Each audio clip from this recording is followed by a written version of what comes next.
Hey guys, welcome back to the Toy Cave. This past Sunday, me and the family took a trip to the Elkhorn Antique Flea Market at the Walworth County Fairgrounds in Elkhorn, Wisconsin. It's probably the biggest flea market I attend every year, with over 500 vendors, and I came home with a pretty good haul. Let's check it out.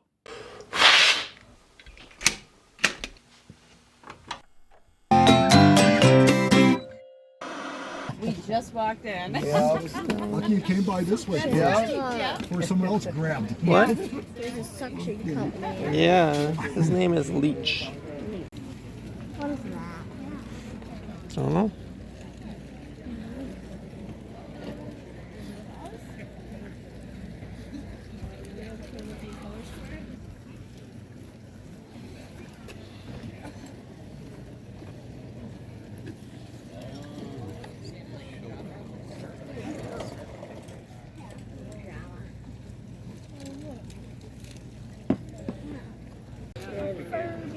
Oh, I'm looking at the Star Wars bin. No, there's a fur. I see that. They actually tried duplicating stuff. That fur. You guys want to go find a bench? Here it is. They are. At least one has got something. My mom's got hers, and she doesn't put them in the dishwasher. Oh yeah, no, Hand washes them, you know. So, and that's why they like.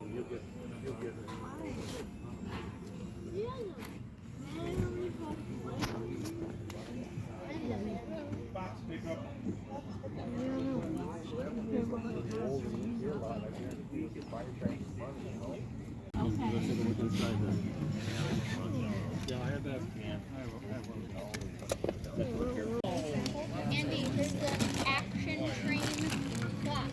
Stop. I thought the dress code guy over there says Yeah.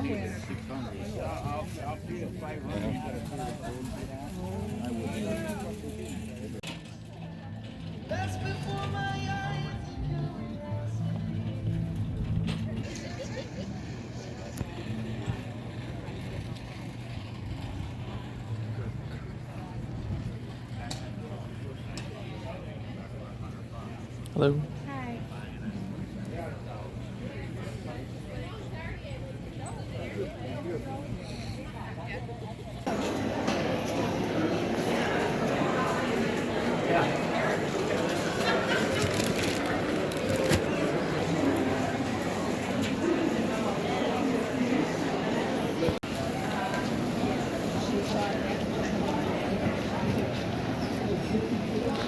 All right, we're back home and in the toy cave. Let's see what I got.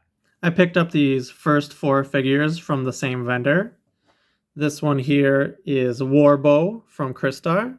Crystar is a line that I think is really cool with lots of translucents. And it's a small line, so I'm trying to collect them all. And this Warbow was very inexpensive. And then I also got this Indiana Jones vintage Kenner figure in German disguise. His quick draw action still works, and he's in amazing shape. And I got him for only $3.50. Here's the tag. They had it labeled as Rebel jointed. I'm assuming they thought this was like a loose Endor Rebel soldier from Star Wars. They didn't know what it was. And so I got this figure, which is usually like $80, for $3.50. And the third figure, they also had mislabeled. This is Teenage Mutant Ninja Turtles Krang.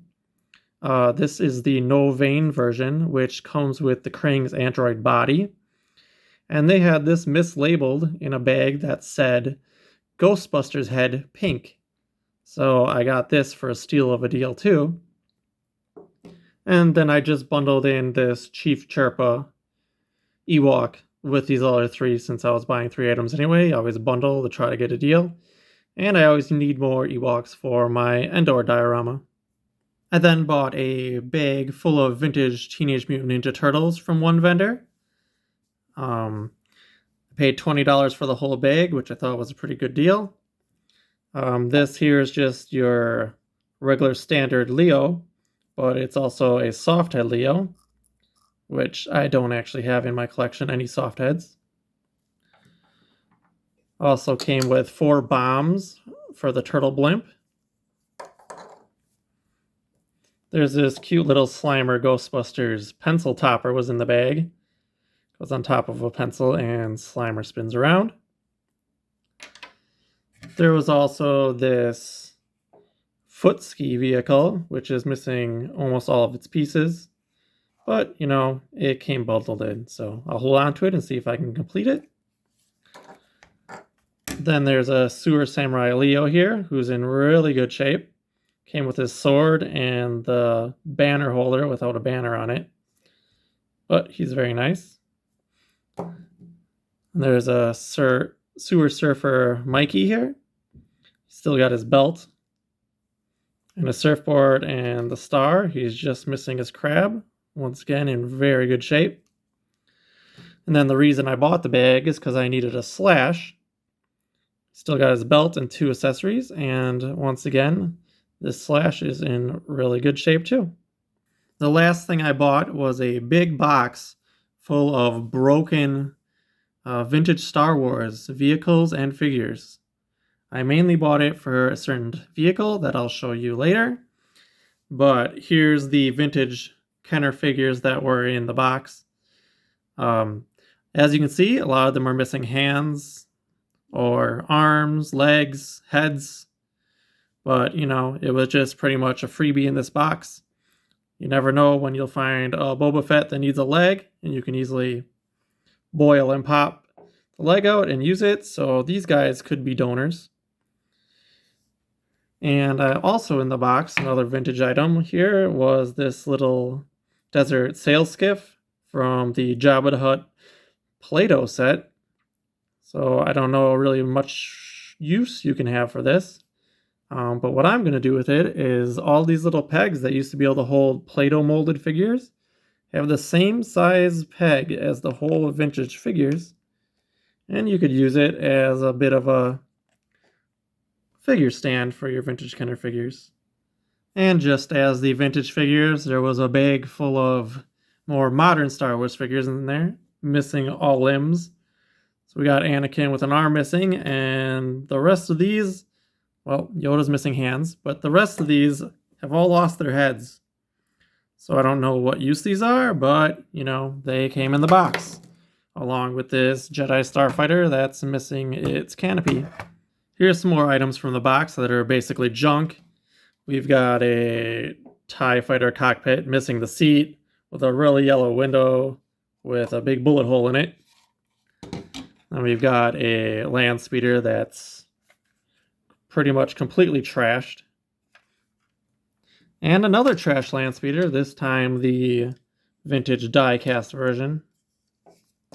And then from the micro collection, we have the Bespin control room, I believe. And it's missing every single part. And a door for the micro collection Bespin freeze chamber. Now we'll get into the vehicles, which are the reason I paid $20 for this whole box. Obviously $20 is a good deal because just some of these parts you could sell on eBay for $20. But I mainly bought it for some vehicles to work on. So there's this X-Wing. I added this gun from my parts bin. It had one gun. And I also added some original vintage stickers that I had in my parts bin. And when I first got this X-Wing, the wings were smashed inside and no longer worked, which is usually the case. And using some tips I got from Toy Polloi's channel, I used some styrene sheets and some plastic weld, and I fixed the wings so they're once again functional. And this is a really nice, clean, white X-Wing. I'm just going to have to spend some time looking at King County through parts bins to find 2 more cannons and the windscreen. Then there's this vintage Star Wars Snowspeeder, which is in really good shape, and I can't believe it was just thrown in a parts bin. I did add 1 cannon from my parts drawer. I actually have 2 cannons that I've been sitting on for 20 years in my parts drawer, and I finally have a use for one of them. And it's missing still the 2 engines and the harpoon, but Everything else about this is really nice, and it will display well with my Hoth diorama. And the electronics even work inside still. The last thing I'm going to show you from that parts bin was this shell of a Millennium Falcon. It's clearly got some issues, it's got some breaks. The stickers came off while I was cleaning it, but I still have all the stickers, so those are useful. I added this cockpit cover from my parts drawer, but it doesn't have the glass or the seat. So if I ever actually finish this, it's going to be quite the project. I'll probably just try to finish the exterior and just hang it from the ceiling.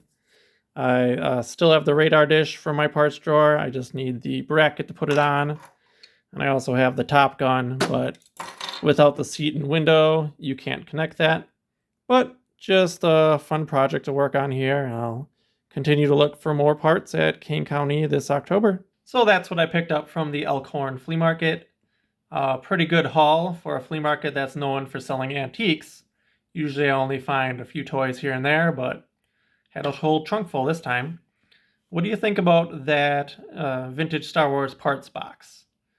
For $20, I thought it was a pretty good deal to get that pretty nice snowspeeder and some other projects to work on. Who knows what I'll use those figure parts for, but we'll see. Well, thanks for watching. If you like the content, please remember to subscribe, and I'll see you next time on the Toy Cave.